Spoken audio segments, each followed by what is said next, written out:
So hello my dear student, আমার নাম তৌফিকা বানু। আজকে আমি এই ভিডিওতে বলবো যে তোমরা তোমাদের ব্যাকলগ কিভাবে ক্লিয়ার করবে। আমি তোমাদের কাছে বেশি টাইম নেব না, আর আমি এই ভিডিওতে যা যা কথাগুলো বলবো তোমরা একটু মন দিয়ে শোনো, আর সেইভাবে যদি তোমরা পড়াশোনা করো তাহলে তোমাদের ব্যাকলগ কি জিনিস আর থাকবেই না। তো চলো ভিডিওটা স্টার্ট করি। স্টুডেন্ট লাইফে সব থেকে বড় একটা দুশ্মন হলো ব্যাকলগ। তো প্রথম কথা হলো ব্যাকলগ তৈরি করতে হবে না।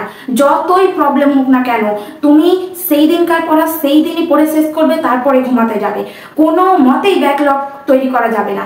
এবার যদি কোনো কারণবশত ব্যাকলগ তৈরি হয়েই যায়, তবে তুমি কি করবে? যদি তোমার 3-4টা চ্যাপ্টারের ব্যাকলগ তৈরি হয়ে যায়, তাহলে সেটাকে ক্লিয়ার করার পিছনে ভাববে না।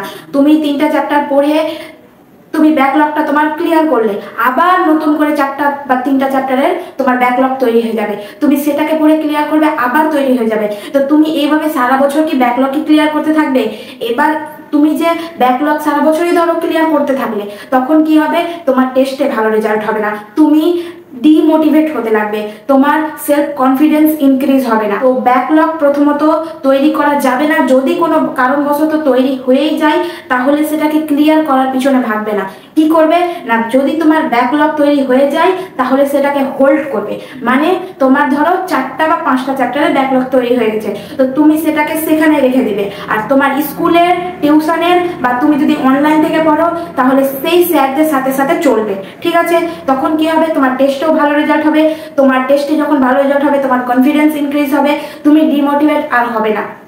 এবার পুরো দিন পড়ার শেষে যদি তোমার কাছে 5 মিনিটও বাজে, 5 মিনিট 10 মিনিট যাই বাজুক না কেন, তুমি সেই ব্যাকলগটা ক্লিয়ার করবে। ঠিক আছে? এইভাবে প্রত্যেকদিন 5-10 মিনিট করে পড়লে তোমার ব্যাকলগটা 1-2 মাসে ক্লিয়ার হয়ে যাবে। তো তুমি স্যারদের সাথে সাথেও চলছো, আর তোমার ব্যাকলগও ক্লিয়ার হয়ে গেল। তো এটাই হলো সব থেকে বেস্ট পদ্ধতি ব্যাকলগ ক্লিয়ার করার। আই হোপ তোমরা আমার কথাগুলো বুঝতে পেরেছো। আমার ভিডিওটা যদি ভালো লাগে, তাহলে প্লিজ একটা লাইক করে দিও, তোমার বন্ধুদের সাথে শেয়ার করে দিও। আর আমি এই ভিডিওতে যা যা বললাম, তোমরা যদি ঠিক এইভাবেই পড়ো, তাহলে তোমাদের আর ব্যাকলগ থাকবেই না। তো আজকের মতো এতটুকুই, আবার দেখা হবে নেক্সট কোনো ভিডিওতে।